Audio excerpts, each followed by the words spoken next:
Bonjour à tous, ton petit message aujourd'hui sur le travers de cette petite vidéo pour toi qui est dans cette phase de développement personnel, qui travaille notamment sur un lien par rapport à une relation.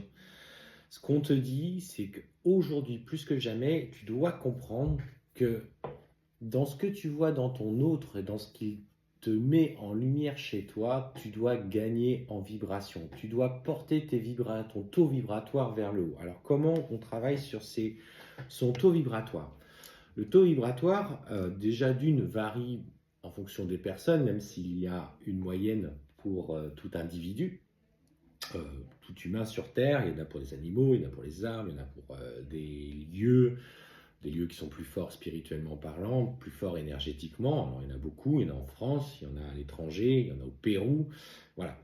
Et en fait, ce qu'on te dit, c'est qu'aujourd'hui, tu dois t'élever, dans le sens où comment on élève ses vibrations. Alors déjà, en pratiquant la méditation, alors qu'elle soit guidée, qu'elle soit consciente, qu'elle soit... euh, en fait, c'est simplement cette opportunité ou ce moyen à soi de se recentrer et de s'écouter au plus profond de son cœur. Il y en a qui, du coup, naturellement, vont se connecter à leur soi supérieur en étant assis dans leur canapé.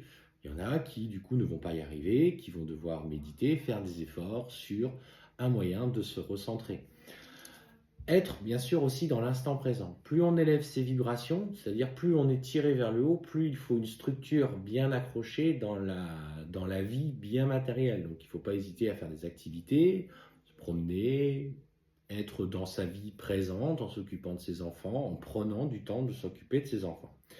Et ce qu'on te dit, c'est que sur ce chemin-là, toi, effectivement, ce processus, c'est un processus de transformation qui prend du temps.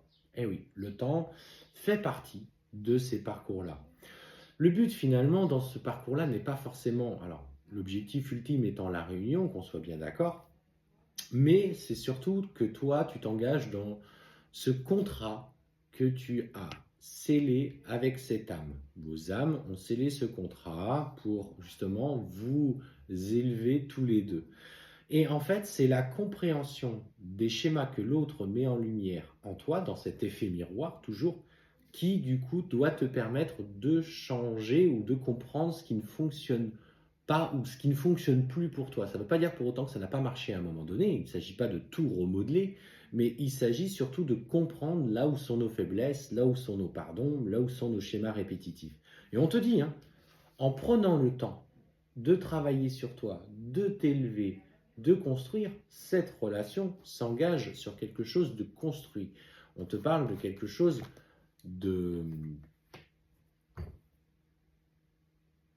de stable. En fait, on voit bien qu'il y a l'enracinement, il y a du coup cette notion de spiritualité qui s'intègre, il y a cette notion aussi de structure familiale. Et en fait, aujourd'hui, c'est ton ego aujourd'hui qui t'empêche de prendre le recul nécessaire par la souffrance. On sent que tu es en pleine souffrance et tu as le droit d'être en pleine souffrance.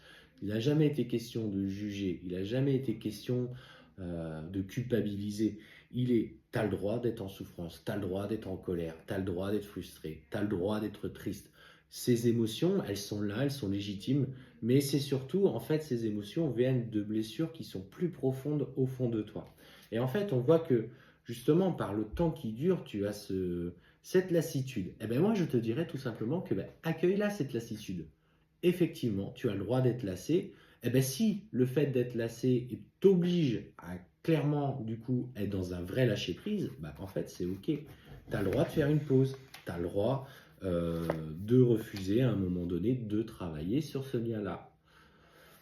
Ce qui est important, c'est de comprendre ce que cette expérience va faire de vous derrière. Je le répète assez souvent, le gâteau, c'est pas lui, c'est vous. Ça a toujours été vous. Lui, c'est la cerise que vous devrez mettre dessus. Donc, on continue. Et ce qu'on te dit, c'est que surtout aujourd'hui, sois à l'écoute de ta vie, de ton expérience de vie. On te parle de toute façon qu'il y a de nouvelles épreuves vont apparaître. Des épreuves étant celles qui doivent te forger et surtout doivent encore comprendre là où tu es. Tu te sens perdu, euh, par rapport à ce que tu vis. Mais pourtant, on te dit que tu es abondé de synchronicité. On t'envoie des messages quotidiennement. Ose regarder, pas que les heures miroirs, tout ce qui finalement euh, te permet de t'interroger toi. Je sais, hein, les heures miroirs, on a tendance à les regarder par rapport à notre autre. Alors, surtout pour les chasers, le runner étant dans la fuite, il a certainement pas envie de regarder ce que fait son chaser. Mais le chaser, c'est, on te dit, aujourd'hui, toi, plus particulièrement, tu es guidé. Donc, mets des choses en place pour gagner en sagesse, en prise de recul, et lâche cette colère profonde que tu as et cette notion de sacrifice. On te dit que les épreuves que tu vis encore aujourd'hui sont la résultante de cette colère et de ce comportement sacrificiel que tu peux avoir. Et que c'est ça que tu dois changer encore aujourd'hui dans ce que tu vis dans cette relation. C'était ce message que je voulais te faire parvenir. Sache que de toute façon, tu gagneras pour toi. Et c'est ça le plus important. Tu gagneras pour toi.